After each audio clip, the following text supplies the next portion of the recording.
No. She's fighting at UFC Edmonton. She is Jamey-Lyn Horth. It's been quite some time since we've done an interview, as she's been out of the octagon for almost a year. Jamie, thanks for joining me today.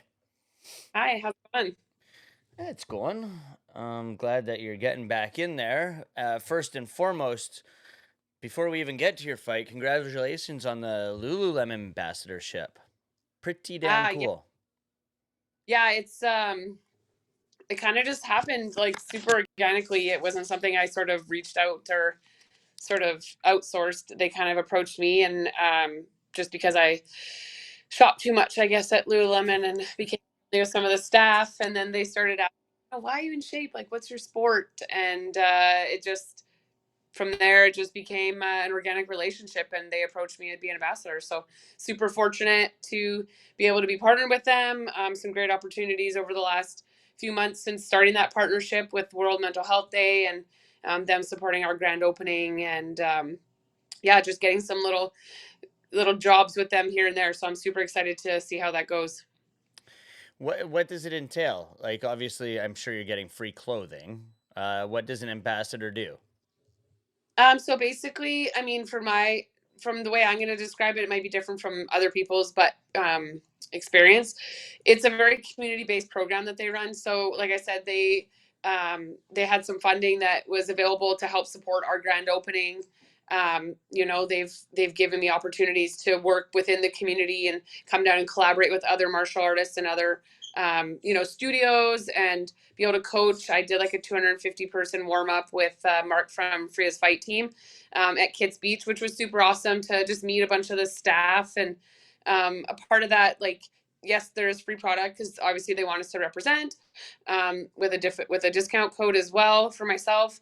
And Yeah, just some really cool shopping opportunities, and trying out gear, and yeah, it's great. I mean, we've had some paddling with like the First Nations, Yeah. and like we get to do some really cool stuff. So it's like it really just like brings you back into the community and sort of collaborate, if you will.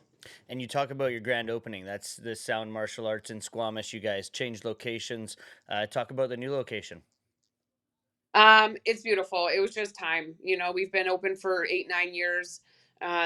Just hopping between locations, and now we have somewhere to finally call home. We still don't own this building, but we'll be in this building for a very long time. It's brand new. It's fresh. We've got a great programs running in and out of there now. It gave us an opportunity to sort of revamp some stuff, and with that, it's just given everybody a new second buzz, and somewhere for Casey to spend his long hours enjoying the things that we've done over the years, and see it all up on the walls and in a more feminine, organized fashion. I bet he loves that. And I know I saw a cool, there's like graffiti on the wall. It's got some cool art.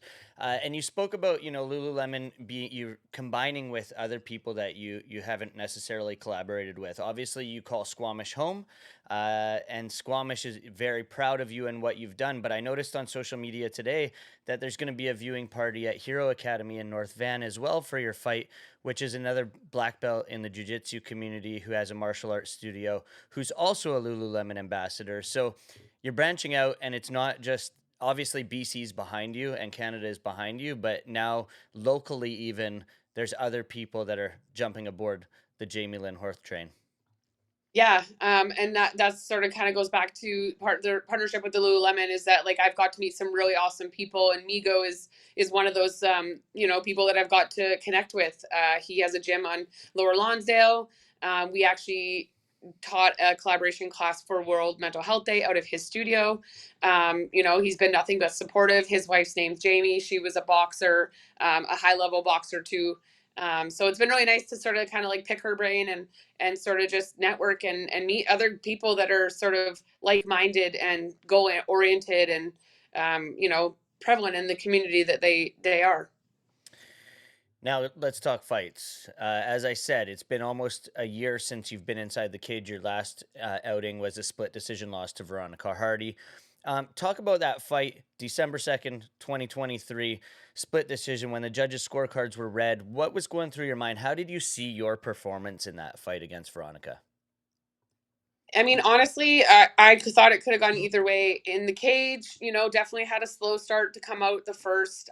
And looking back and sort of, kind of debriefing with the team, I just feel that like there was a lot of things that I just wasn't prepared for, mentally, maybe. And, I was a little bit too cautious in the first round and didn't get my footings until the second and third. So, arguably, looking back and rewatching the tape, super close fight. Could have gone either way. And then, obviously being in the cage, you just never know, especially when you leave it to a decision, what they're looking for that night.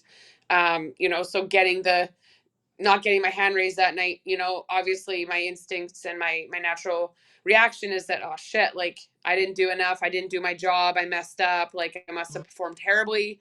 And it took me a couple weeks, to sit back and sit down and watch the fight back and be like, oh shit, like that was not really the case at all. Yeah, the first round was a slow first round, but I did drop her in the third, and I did, obviously not have any more rounds to sort of show and put on display all the tools that I have. So kicking myself for coming out a little slow, and obviously from that time to now I've had quite a bit of work that could be applied, and I'm really excited because I just feel like I'm a completely different fighter going into this next match. So as a, it has been since December of last year that I mean, you haven't been in the cage. Why the layoff? I myself know, but maybe the people listening or watching this don't necessarily know. Yeah, actually, it's not a secret and it's not anything that I'm afraid to hide. I hurt my shoulder sometime just, before and during that fight. And then coming out of that fight, getting back to my hotel room, I couldn't lift my arm up and get my, my sports bra off. So got home. The UFC took good care of me. I was down in Mexico, got an MRI and found out, what was going on, and then hammered on the rehab. I've been very fortunate over the last few years that I've had some very significant injuries that I've never had to have surgery on, and I'm surrounded like by Squamish and the therapy team and just the people that I have around me working on me, to be able to make that happen without surgery. And was off for 3-4 months and then back training in the gym full time, and gave the UFC the go ahead, but unfortunately they just didn't get the matchup until now. And you spoke about coming out slow in that last fight. The first round was slow, and I myself know you. I've watched you since your amateur days, and I said in the preview video that I did for the three BFL champions going into this fight that you have the killer instinct, and you're someone who likes to go in there, get the job done, get the finish any way you can. Would you say, like, obviously your two UFC outings went to the judges' scorecards? Would you say this is due to you being safe, or is this due to higher caliber opponents? I think it's a bit of both. I mean, I feel like when you look at my whole career as a whole, I don't think I've ever been given a gimme fight or an easy fight right off the get go. Even through my amateur days, I've fought girls that always had more experience, or like definitely are doing the same things that I'm doing. So, I think it's a bit of both. I think being cautious because you're on the biggest stage in front of the entire world, where those things shouldn't matter no matter what agency or team or whatever you're fighting for, company. But I think deep down, mentally, yeah, I think I thought about that, and I think I was playing things to be a little bit more safe. My first fight was up a weight class. There was a lot of things that were added to that for me. It was my first UFC fight, up a weight class, a southpaw, all these other added things, and then go my second fight. It was actually somebody that I was friendly with, and originally the fight was offered to us, and then Veronica had said no, and it kind of took the heat off of us, and then we were sort of forced to fight later down the road. So I think when you really look back at it, and when I really think about that question, yeah, mentally, I think I was trying to be safe and sort of do the right things, because you're right. Most of my pro fights in the first few fights I had have always been quick and early. So your head going into this one then? I'm in a completely different headspace. I mean, I don't want to say that I'm not stressed, I'm not nervous or anything, because those are all parts of being a professional athlete, no Of matter what you course. say, and that's just how you adapt them. And I think I didn't accept the nervousness and the stress last fight. I tried to pretend like I didn't have that. And I think that was my biggest downfall this time. I'm just facing things head on. every training session I've gone into it with a different mentality, making sure that I'm, applying myself in every training session and not just doing things to protect my teammates. I'm very sorry about that, but I made sure that I didn't leave any stones unturned this fight camp, and that every training session I left with submissions or finishing people and dropping people, and I was just getting the job done every day. And I think that sort of has built me some more confidence and a different mentality for this fight.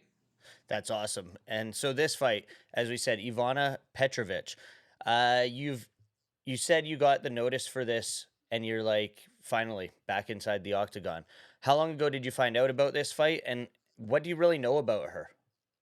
I think we got this fight offered to us in sometime the middle of August, sometime in August. I can't even remember the exact date. I was going back in my emails this morning, but I believe it was in early bits of August, because we put in. I've been training since June, so the team gave me a full week off, and then I took a second sort of slower week after that, coming back in before we put in another hard 5 weeks of camp. I mean, I'm always ready. I'm always training all the time, so. That's this last 5 6 weeks has been the best 5 6 weeks of my whole career. I would say I'm the best I've ever been. And to answer your question about what we know about her, I mean, I feel like my coach's best description, and I'm just going with it, is that she's who I was 2 years ago. She's another southpaw, so here's the fourth one in a row. She's very similar to me, 7-1. This is her third UFC fight. Height, stature, all that. We have very similar styles, so I'm really excited, because I feel like I'm going to be fighting, the older version of me, and I know who I was, and I know who and what will do to beat me. Did you know the name prior to getting it? To getting the fight, Yeah. they asked if we wanted the fight, and then they said the name, and we had already said yes. Like, it was like hotcakes. You know what I mean? It was like, we don't care. We're taking No, the but I fight. mean, It's did you been. know who she was? Oh, no, no, no, no. I hadn't really looked at the roster to like call anybody out, but I just feel like too, like we're both very similar, new in this sort of division, so it's not like somebody that I've had my eyes set on. It's not like you look at the divisions and you can pick out the 25ers that you're like, oh, okay, yeah, yeah, yeah. But that's not somebody that was on my radar at all. So in terms of this fight, you said your mindset is clear.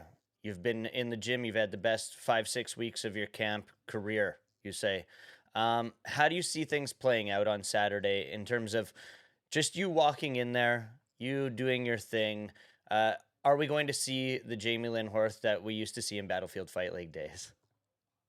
I feel like I just got goosebumps, man. I'm so excited. I feel like I'm back. And obviously Saturday you'll get to see sort of what I've got to display, and how things play out. But yeah, I don't want to say that I'm overly confident, because I've always wanted to just sort of like deal with the task at hand, and I'm just really excited to be able to go in there and just be violent and aggressive, and show sort of the things that I've been doing all fight camp during training on the biggest stage of my career.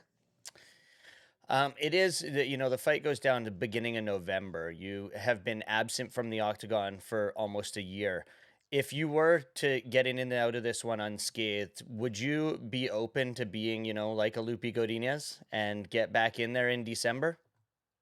100%. I mean, yeah, I'm always ready to go. Unfortunately, this last fight sort of didn't favor for me that well with the post fight injury, and but for the most part, I'm healthy and I'm always ready. So yeah, I'd love to fight as often and as frequently as possible. I'm only getting older, and right now I feel like I'm in my prime. I'm smart and I'm recovering well, and I'm excited. So yeah, whenever. All right, last thing for you. As I said, you represent Squamish. You got the Lululemon ambassadorship. Just, thank the people because you've got a lot of them to thank. And I want to give you the floor to shout out your people. Oh man, I'm gonna start from the top and I'm gonna stumble, but I want to thank Wade Lackton and the crew at Alta Lake. I want to thank the team from Summit Concrete. They've always stood behind me and had my back. The Locavore Pub and Cloudburst Cafe, Backyard, the Skin Boulevard Nicole. She's always giving me awesome facials.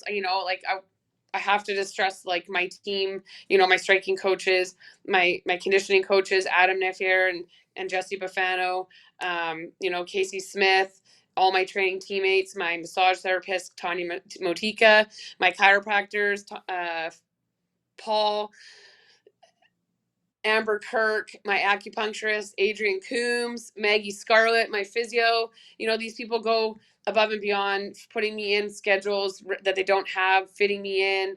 I can't thank these people enough. I'm super super super happy that I'm able to have as much support as I do.